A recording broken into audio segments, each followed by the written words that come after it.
Okay, so have you heard that stat about AI projects failing? Yeah, I think I have. Like 80%? Is that the one you're thinking of? Yeah, that's the one. It's crazy, right? So wild. 4 out of 5. 4 out of 5 AI projects just tank. It makes you wonder what's going on there. Well, that's what we're going to dig into today. Yeah, we're deep diving into why they fail and how to maybe not do that. Exactly. So we're looking at this excerpt from... It's called Why 80% of AI Projects Fail in the Wild. Catchy title. Right. So we're going to see what hidden pitfalls are lurking out there. And how to sidestep them, hopefully. So the article starts off by saying people think developing the AI is the hard part.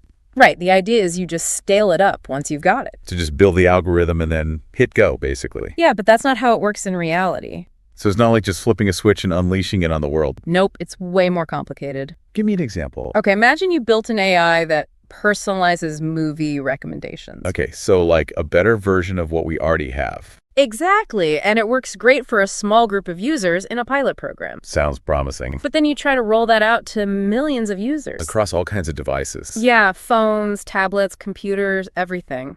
That's when things go sideways. That's when the real challenges pop up. So what are some of the biggest hurdles when you're trying to scale up?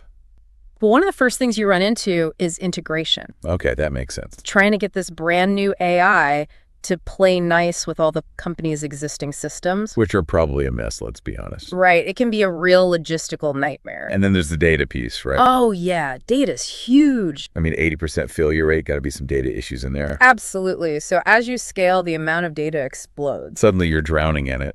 And keeping it clean and organized, that's a whole other challenge. Because if the data's bad, the AI's output is going to be bad too. Which can lead to some pretty serious problems. The article actually says bad data governance is a big reason for AI project failures. Okay, I got to admit, data governance sounds a bit like tech jargon to me. Yeah, it's not the most exciting term.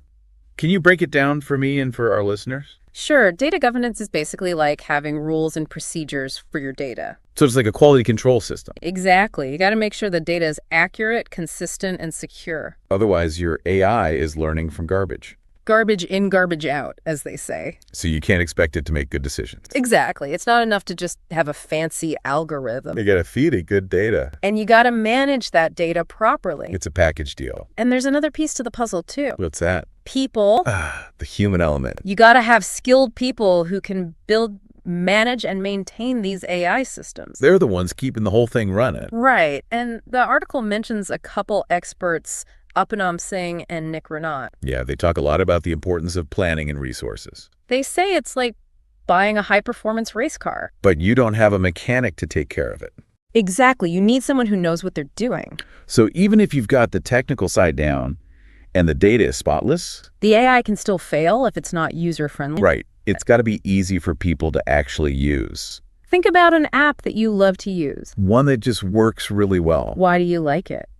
It's probably intuitive, easy to navigate. Exactly. AI systems need that same level of thoughtfulness. Because if it's clunky or difficult to use, people aren't going to bother with it. No matter how amazing the technology is. It's all about the user experience. Man, it seems like there are so many ways for these projects to go wrong. No wonder the failure rate is so high. And we haven't even touched on the money part yet. Oh, yeah. Budgeting. You got to be realistic about that. It can't just be about the initial development costs. You got to factor in maintenance and scaling costs, too. Because those can get out of hand quickly. So it's not a cheap endeavor. So basically what we're learning is that AI is not just about building a cool algorithm. It's way more than that. It's about having a solid data governance plan, a team of experts, a user-friendly design, and a realistic budget.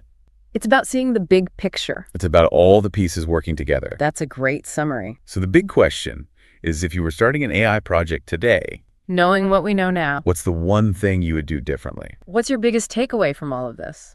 That's a really good question to think about. It's something to really consider. Because AI is a powerful tool. But like any tool, it can be dangerous if you don't know how to use it properly. So hopefully this deep dive has given everyone a better understanding of what it takes to really make AI work for you. So you can go out there and tackle those projects with a bit more confidence and a lot more awareness. So keep exploring, and we'll see you next time. Until then, good luck out there. And don't be part of the 80%. Let's break that statistic. We can do it. We believe in you. And with that, we'll wrap it up for today. Thanks for listening, everyone. Catch you next time. See ya.